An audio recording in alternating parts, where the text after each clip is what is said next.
My mother-in-law threw my daughter's bracelet into the trash and smiled like she did the right thing. I still remember that moment like it was burned into my brain.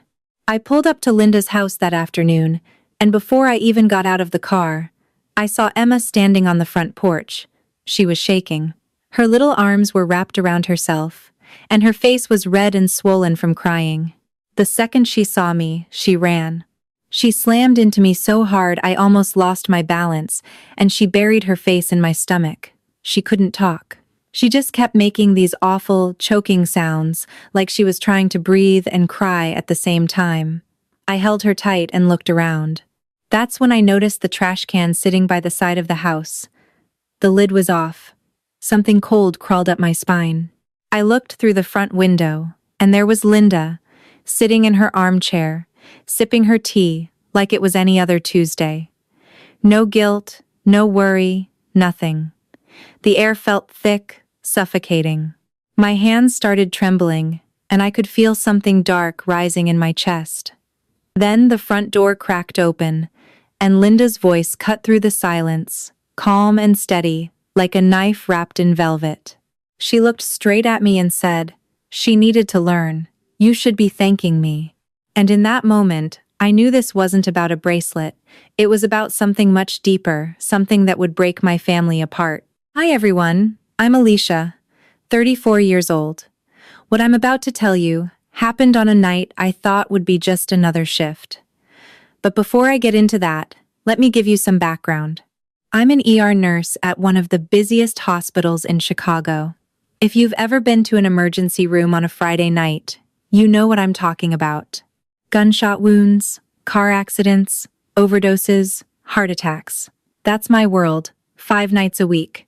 It's brutal, but I love it. It's the one thing I'm really good at. But here's the thing about being an ER nurse and a single mom. You don't get to pick when emergencies happen. My husband, Jake, passed away 3 years ago. Brain aneurysm. One morning he was making pancakes for Emma, and by that afternoon he was gone. Just like that. No warning, no goodbye, nothing. After Jake died, everything fell on me. Every bill, every school pickup, every bedtime story, every nightmare at 2 a.m., just me. And I made it work. I found a rhythm. My neighbor Mrs. Patterson usually watched Emma when I had night shifts. She was a sweet old lady who let Emma eat ice cream for dinner and watch cartoons until she fell asleep. It wasn't perfect, but it worked. But that particular Thursday, Mrs.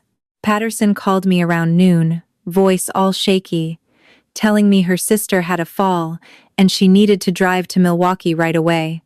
I told her not to worry, wished her sister well, and hung up. Then the panic set in. My shift started at 7 p.m. I had 5 hours to find someone to watch Emma. I called everyone. My friend Jess was out of town. My coworker Maria already had her hands full with her own 3 kids. I even tried that babysitting app, but nobody was available on such short notice. Emma was sitting at the kitchen table, coloring, when she looked up and asked me in that sweet little voice, "Mommy, why don't I just go to Grandma Linda's house? She said I can come over any time." My stomach tightened. Linda and I had a complicated relationship, to say the least. Ever since Jake died, she'd been making little comments here and there about how I was raising Emma. Nothing major, just enough to get under my skin. But I was desperate. So I swallowed my pride and called her. Linda picked up on the second ring. Her voice was warm, almost too warm, when she said, "Of course, sweetheart, bring her over. I'd love to spend time with my granddaughter." Before we left, Emma ran to her room and came back holding her bracelet. It was a simple beaded bracelet, nothing fancy, but Jake had made it for her the week before he died. She never took it off. She slept with it, showered with it, even wore it to school every single day. Watching her clutch that bracelet against her chest, something in me whispered that maybe this wasn't a good idea, but I pushed that feeling down, kissed her forehead, and drove her to Linda's house. As I drove away, I told myself it was just one night. I had no idea that decision would change everything. My phone kept vibrating in my pocket, and when I pulled it out and saw Emma's name on the screen, my heart dropped. I was in the middle of a shift, standing in the hallway outside Trauma Bay 2. A kid had just come in with a broken arm, and we were short-staffed, and everything was loud and chaotic. But when I saw her name flash again, something in my gut told me to pick up. I stepped into the supply closet and answered. The first thing I heard was breathing, fast, ragged breathing, like she'd been running. Then came the crying. Not the regular kind, not the ice-scraped-my-knee kind. This was deep, shaking, can't-catch-your-breath crying, the kind that makes your whole body go cold when you hear it coming from your child. I pressed the phone harder against my ear and said, "Emma, baby, talk to me. What happened?" She tried to answer, but the words kept breaking apart. All I could make out was bracelet and gone, and she threw it away. My knees almost gave out. I leaned against the shelf and closed my eyes, trying to keep my voice steady. I told her to breathe, to slow down, to tell me everything from the beginning. It took her a while, but piece by piece, she got it out. She said that after dinner, Tyler came into the guest room where she was playing. He saw the bracelet on her wrist and wanted to try it on.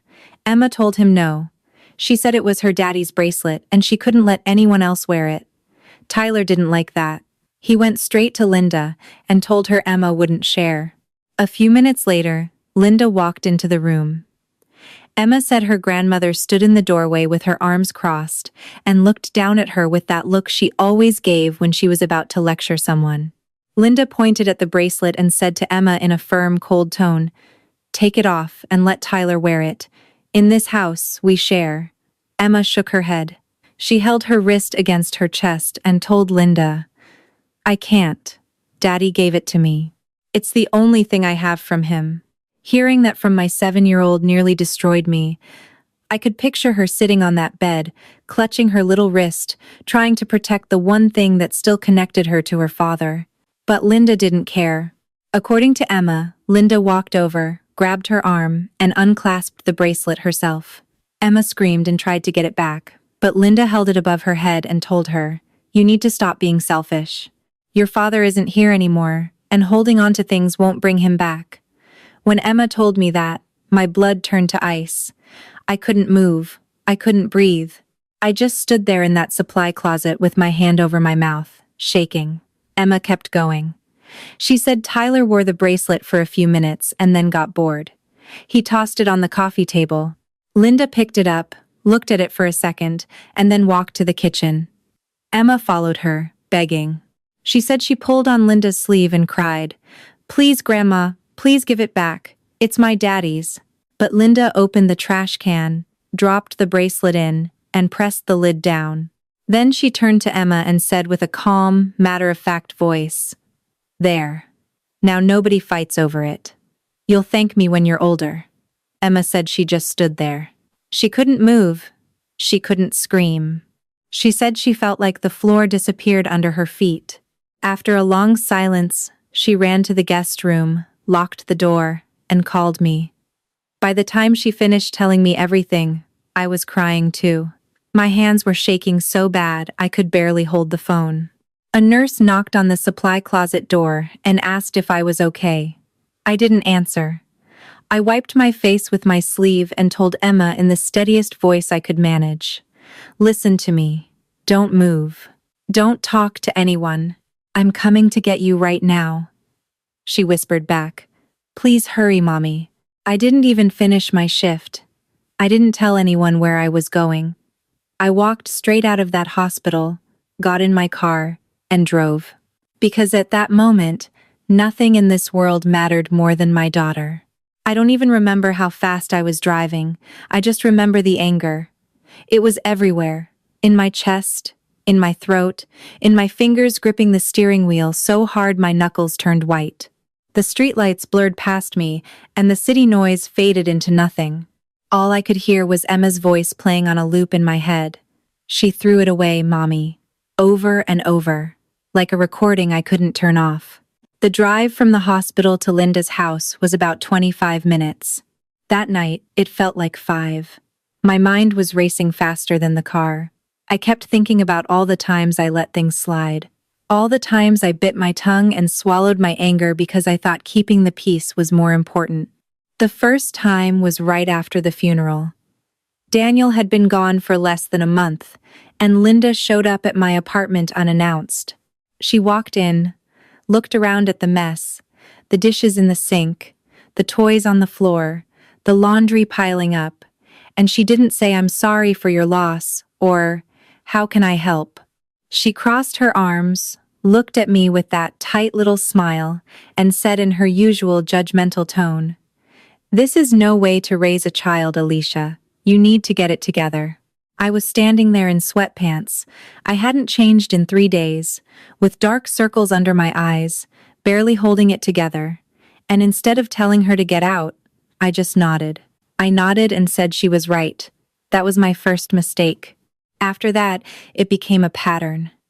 Every visit, every phone call, every holiday, there was always something I was doing wrong. I let Emma stay up too late. I gave her too much screen time. I didn't discipline her enough. I was too soft, too lenient, too emotional. Linda had this way of wrapping her criticism in fake concern that made you feel crazy for being upset about it. She'd say things like, "I'm only saying this because I care," or "Someone has to tell you the truth." And every single time, I just took it. I told myself she was grieving too. I told myself she lost her son, and this was her way of coping. I told myself Emma needed a grandmother, and I had no right to take that away from her. But deep down, I knew the truth. Linda didn't want to help me raise Emma. She wanted to control how Emma was raised. She wanted to erase every part of my parenting and replace it with her own version. The version where children don't talk back, don't cry, don't have feelings that inconvenience adults. I thought about the time Linda told Emma to stop crying at a family dinner because big girls don't make scenes. Emma was 5. She missed her dad. She saw a photo of him on the wall and started crying, and Linda's response was to scold her in front of everyone. I remembered how Emma looked at me that night, waiting for me to say something, waiting for me to defend her. And I didn't.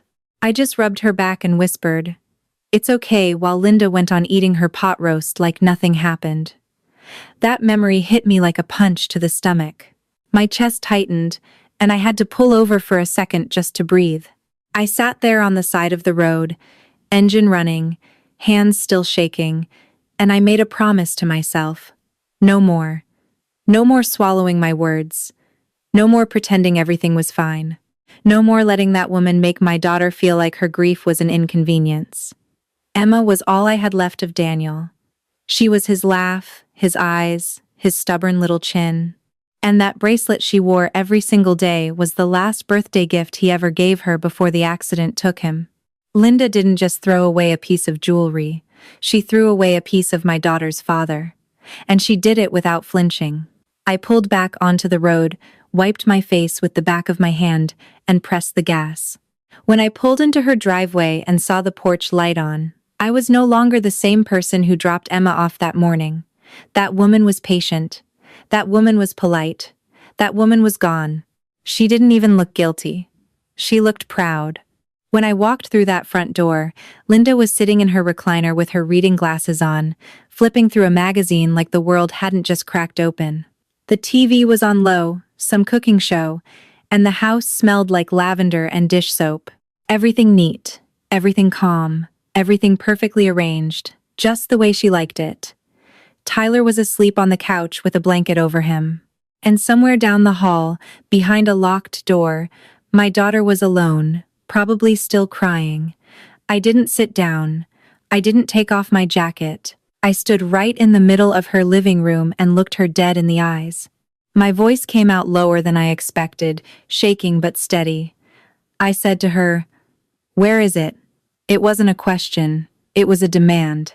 Linda lowered her magazine slowly, pulled her glasses off, and set them on the side table like she had all the time in the world. She looked up at me with that expression I knew too well, the one that said she was in charge and I was overreacting. She tilted her head slightly and said in a calm, almost bored tone, "Where is what?" Something inside me snapped. I took a step closer and said through my teeth, "The bracelet. Emma's bracelet. The one Daniel gave her. Where is it?" Linda let out a small sigh, the kind you give when a child asks a stupid question. She folded her hands in her lap and said with zero hesitation, "I threw it away, and before you start, let me explain why." I felt my nails digging into my palms. My jaw locked so tight I thought my teeth would crack. But I didn't move. I just stood there, waiting, because I wanted to hear her say it. I wanted to hear every word so I would never forget why I was about to do what I was going to do. Linda straightened her back and spoke like she was giving a lecture. She said in that measured, superior voice of hers, "Emma refused to share with Tyler. I asked her nicely, and she threw a fit. That kind of behavior is unacceptable. Children need to learn that they don't get to keep things to themselves just because they want to." I taught her a lesson. That's what grandmothers do. My whole body was vibrating. I could feel the blood pounding in my ears. I took a breath and said, "That bracelet was the last gift Daniel gave her before he died. Do you understand that? It's not a toy. It's not something you share. It's the only thing she has left of her father." Linda waved her hand like she was swatting a fly. She looked at me with this dismissive little frown and said, "You make everything so dramatic, Alicia. It was a cheap bracelet. You can buy her another one. The point is, she needs to learn how to behave properly. You let her get away with too much." I felt like the floor tilted under me. Cheap bracelet. Those two words burned through me like acid. I took another step forward. My voice was rising now, and I didn't care. I said, "You don't get to decide what matters to my daughter. You don't get to throw away her memories. And you definitely don't get to tell me how to raise her." Linda's face changed. The calm mask cracked just a little. Her eyes narrowed and her lips pressed into a thin line. She leaned forward in her chair and said in a sharp, cutting tone, "I raised 3 children, Alicia. 3, and they all turned out fine. You've been doing this for 7 years, and that girl still cries over everything. Maybe if you spent less time coddling her and more time teaching her how the real world works, she wouldn't fall apart every time something doesn't go her way." The room went dead silent. I could hear the clock ticking on the wall. I could hear Tyler breathing on the couch. I could hear my own heartbeat slamming against my ribs. I stared at her for what felt like an hour. Every excuse I ever made for this woman. Every time I told myself she meant well. Every time I forced a smile at her dinner table while she picked me apart. It all crumbled in that silence. I swallowed hard. My voice dropped to almost a whisper when I finally spoke. I said, "I'm taking Emma, and we're not coming back." Linda blinked. For the first time that night, something flickered across her face. Not guilt, not sadness, surprise, like she genuinely didn't expect consequences. She opened her mouth to say something, but I was already walking down the hallway. I knocked on the guest room door softly and said, "Baby, it's me. Open the door." I heard the lock click, and the door opened just a crack. Emma's face appeared, red and puffy, tear streaks running down her cheeks. She looked up at me with those big brown eyes, Daniel's eyes, and whispered, "Can we go home now?" I knelt down, pulled her into my arms, and held her so tight I could feel her little heart racing against mine. I kissed the top of her head and whispered back, "Yeah, baby, we're going home." We walked past Linda without a word. She sat there in her recliner, mouth half open, watching us leave. She didn't apologize. She didn't try to stop us. She just watched. And that told me everything I needed to know. That was the moment I realized she wasn't going to change. Not today. Not ever. This wasn't the first time she crossed a line. That's the thing people don't understand when they hear stories like mine. They think it's one big moment, one explosion, one terrible thing that breaks everything. But it's never just one thing. It's 100 small things piled on top of each other until the weight becomes unbearable. And when you finally crack, people look at you like you're the crazy one, because they only saw the last straw, not the mountain underneath it. The truth is, Linda had been chipping away at me and Emma for years. It started small, so small I didn't even recognize it at first. When Emma was 3, Linda came over for Thanksgiving. I made turkey, mashed potatoes, green beans, the whole thing from scratch. I spent 2 days cooking because I wanted it to be perfect, our first Thanksgiving without Daniel. When Linda sat down at the table, she picked up her fork, took one bite of the stuffing, and said with a tight smile on her face, "It's fine. Daniel always liked the way I made it better, but it's fine." That was it. No yelling, no argument, just a tiny knife slipped between my ribs so gently, I almost didn't feel it. But I felt it later, lying in bed that night, staring at the ceiling, wondering if I would ever be good enough. Then there were the comparisons. Tyler, Ryan's son, was 6 months younger than Emma. And in Linda's eyes, Tyler could do no wrong. Every time we were together, Linda found a way to measure them against each other, and Emma always came up short. If Emma was quiet, Tyler was so social and outgoing. If Emma liked drawing, Tyler was already reading chapter books. If Emma cried, Tyler was so tough and independent. I remember one Easter at Linda's house when Emma painted an egg and brought it to Linda, holding it up with both hands and a big proud smile on her face. She said to her grandmother with pure excitement in her voice, "Look, Grandma, I made this for you." Linda glanced at it for half a second, set it on the counter without even really looking, and immediately turned to Tyler. She picked up Tyler's egg, held it up to the light, and said in this warm, glowing voice, "Oh my goodness, Tyler, this is beautiful. You're so talented." Emma just stood there. Her little hands dropped to her sides.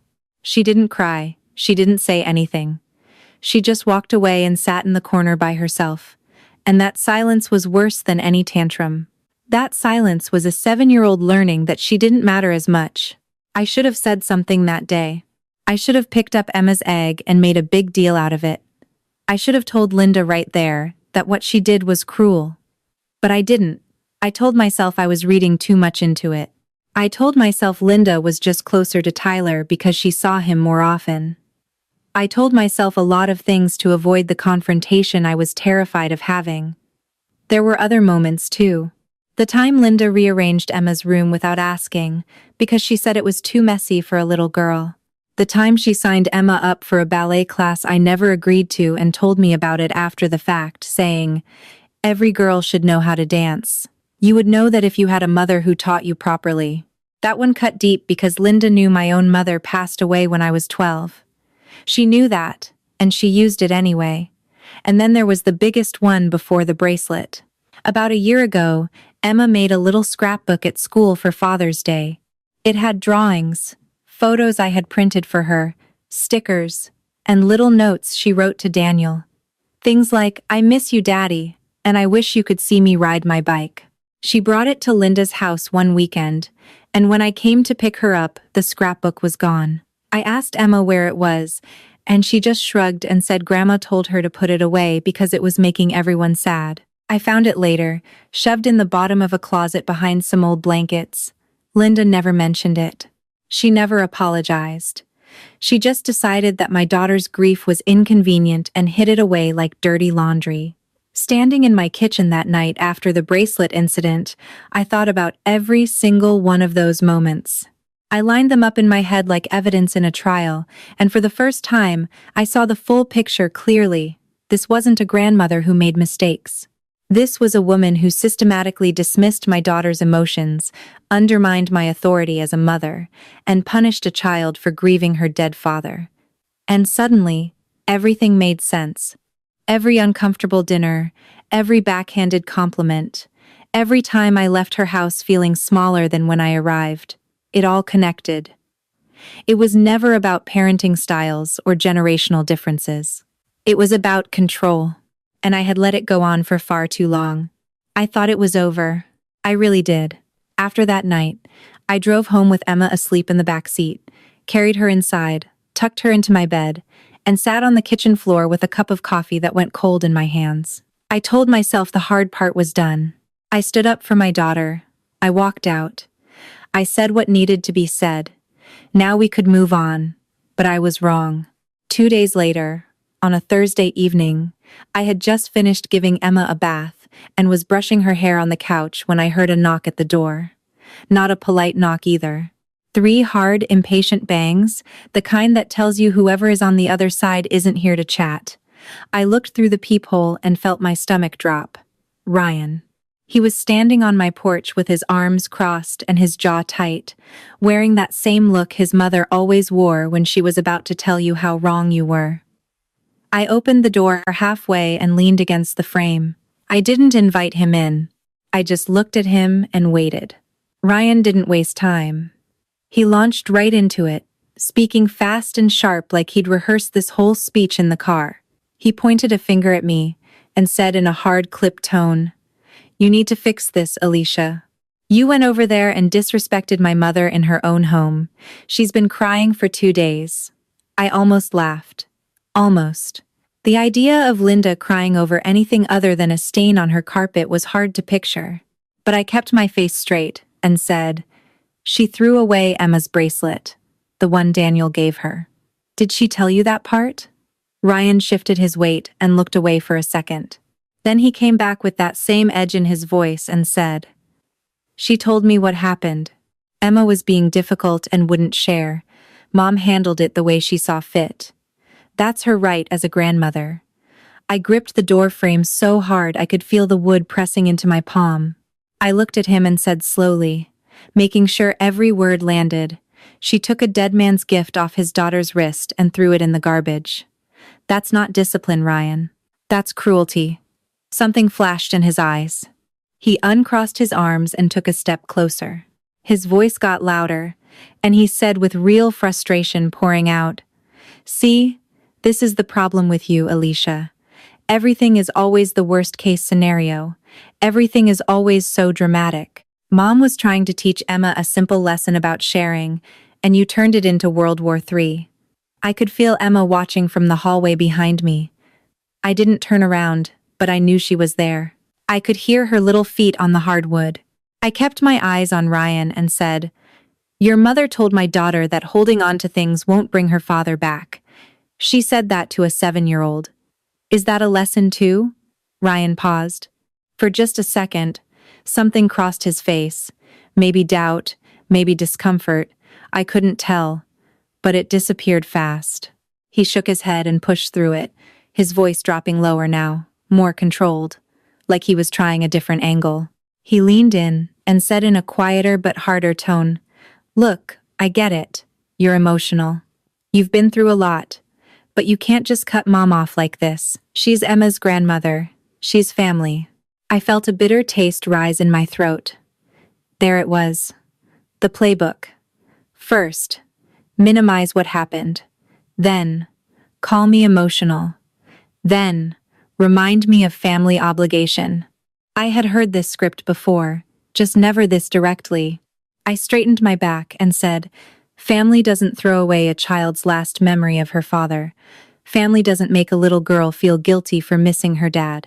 And family doesn't show up at my door telling me I'm the problem when my daughter was the one who got hurt." Ryan's face hardened. His patience was running out, and I could see it. He clenched his jaw, and his hands balled into fists at his sides. He stared at me for a long moment, and the air between us felt like it could crack. He exhaled sharply through his nose, and said in a low, warning voice, "You're making a huge mistake. You know that, right? You're burning bridges you can't rebuild." I held his stare. I didn't blink. I said, "Some bridges deserve to burn." Ryan opened his mouth to fire back, but something stopped him. He looked past me into the house, and I knew he saw Emma standing there in the hallway in her pajamas, holding her stuffed bear against her chest, watching everything with wide, scared eyes. He closed his mouth. His expression shifted into something I couldn't quite read, and then he said something that changed everything. Ryan looked back at me, and the softness that flickered across his face a second ago was gone. Whatever he saw when he looked at Emma didn't change his mind, it sharpened it. He took a half step back, straightened up, and crossed his arms again. When he spoke, his voice was different, colder, more deliberate. Like he was reading terms and conditions on a contract. He looked me dead in the face and said in a flat, businesslike tone, "If you don't fix this, don't expect anything from this family again." I stared at him. The words hit me, but I didn't react. Not yet. I just let them hang in the air between us like smoke. Ryan took my silence as an invitation to keep going. He shifted his weight and started laying it out, piece by piece, like he'd been building this case long before he knocked on my door. He said in that same cold, measured voice, "Mom watches Emma 3 days a week so you can work your shifts. You think you're going to find someone else to do that for free?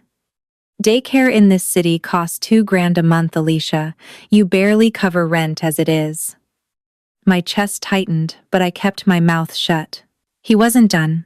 He tilted his head and continued, his tone getting sharper with every sentence. "And let's talk about the house. Daniel's share of the family property is still tied up. Mom has been more than generous, letting that sit without pushing for a buyout. You really think that's going to continue if you keep acting like this?" I felt the blood drain from my face. He was talking about the small rental property Daniel and Ryan had inherited from their father. It wasn't worth a fortune, but the rental income helped me cover Emma's school fees and some of the medical bills I was still paying off from Daniel's accident. Linda had never pushed to sell it or buy out Daniel's share. I always thought it was because she was being kind. Now I realized it was leverage. Ryan saw my reaction and leaned into it. A small, satisfied look crossed his face, like he knew he'd hit the right nerve. He lowered his voice even more and said, almost casually, like he was mentioning the weather, "And you know Mom has connections. She knows people at family court. She volunteers with Judge Henderson's wife every other weekend. If she wanted to, she could make things very complicated for you. I'm not saying she would. I'm just saying, you might want to think about what you're doing here." My blood turned to fire. Every nerve in my body lit up. He wasn't just pressuring me. He was threatening me. He was standing on my porch, in front of my daughter, and threatening to take away my support, my money, and potentially my custody stability if I didn't fall in line and apologize to the woman who threw away my child's last piece of her father. I felt my hands shaking at my sides. My jaw was clamped so tight my teeth ached. The rage was so big I could taste it, metallic and bitter on my tongue. But underneath all that anger, I felt something else. I felt clarity. It was like someone turned on a light in a room I'd been stumbling through in the dark for years. I finally saw the whole picture. This was how they operated. This was how Linda kept people in line. Not with love, not with respect, with dependency. She gave just enough help to make you need her, and the moment you stepped out of line, she pulled it all back and watched you scramble. And Ryan was her enforcer. He probably didn't even see it. He probably thought he was being a good son, protecting his mother, keeping the family together. But what he was really doing was delivering a message: obey, or lose everything. I thought about Daniel. I thought about what he would say if he could see his brother standing on our porch, using money and connections to bully the mother of his child into silence. Daniel wasn't perfect, but he loved Emma more than anything on this earth. He would have burned the whole family down before letting anyone hurt her. And right then, standing in that doorway with my daughter behind me and my brother-in-law in front of me, I felt Daniel's fire in my chest. I looked down the hallway at Emma. She was still standing there, small and quiet, clutching her bear, watching me with those big brown eyes, those eyes that trusted me to keep her safe, those eyes that looked just like her father's. I turned back to Ryan. My hands stopped shaking. My voice came out clear and calm, and I could feel every word leaving my mouth like stones dropping into still water. I said, "Let me make something very clear. You can take the childcare. You can take the property. You can call every judge in the state of Illinois for all I care. But you will never, ever use my daughter as a bargaining chip to protect a woman who hurt her." Ryan blinked. His mouth opened slightly, but nothing came out. I took one step forward, close enough that he had to lean back, and said, "I don't need anything from you. I don't need anything from Linda. I have 2 hands, a nursing license, and a daughter who needs a mother with a backbone. And that's more than enough." The silence that followed was deafening. Ryan stared at me like he was seeing me for the first time. Not the quiet, agreeable Alicia, who nodded and smiled and swallowed every insult. Someone else entirely. He exhaled slowly, shook his head, and said in a low, almost disappointed voice, "You're going to regret this." I looked him in the eye and said, "The only thing I regret is not doing this sooner." Ryan turned around and walked down the porch steps without another word. I watched his taillights disappear down the street, and then I closed the door, locked it, and pressed my back against it. My legs were shaking. My heart was pounding so hard I could feel it in my throat. But somewhere deep inside, beneath all the fear and the anger and the uncertainty, I felt something I hadn't felt in a very long time. I felt strong. That night, I made a decision that would cost me everything. After Ryan's taillights disappeared and I locked the front door, I stood in the hallway for a long time, just breathing. The house was quiet. The kind of quiet that presses against your ears and makes you hear your own thoughts too clearly. I walked to the kitchen, poured myself a glass of water, and sat down at the table. My phone was sitting in front of me, and I picked it up. I scrolled through my contacts until I found Linda's name. I stared at it for a while. Then I blocked her. No dramatic speech. No final text message. Just one tap, and she was gone. I did the same with Ryan. Then I blocked his wife, Sarah. Then I blocked Linda's sister, Aunt Diane, who I already knew would call within 24 hours to guilt-trip me. One by one, I went through the list and cut every thread that connected me to that family. Each tap felt like pulling a tooth. Painful, but necessary. When I was done, I set the phone face down on the table and let out a long, shaky breath. It felt like I had just stepped off a cliff and was waiting to find out if there was ground beneath me. I sat there for maybe 10 minutes, staring at the wall, running the numbers in my head.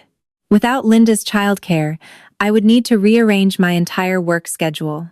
Without the rental income from Daniel's share of the property, I would be short about $800 a month. Without the safety net of family backup, I was completely on my own. The math was terrifying. But every time the fear started to rise, I thought about Emma's face in that hallway.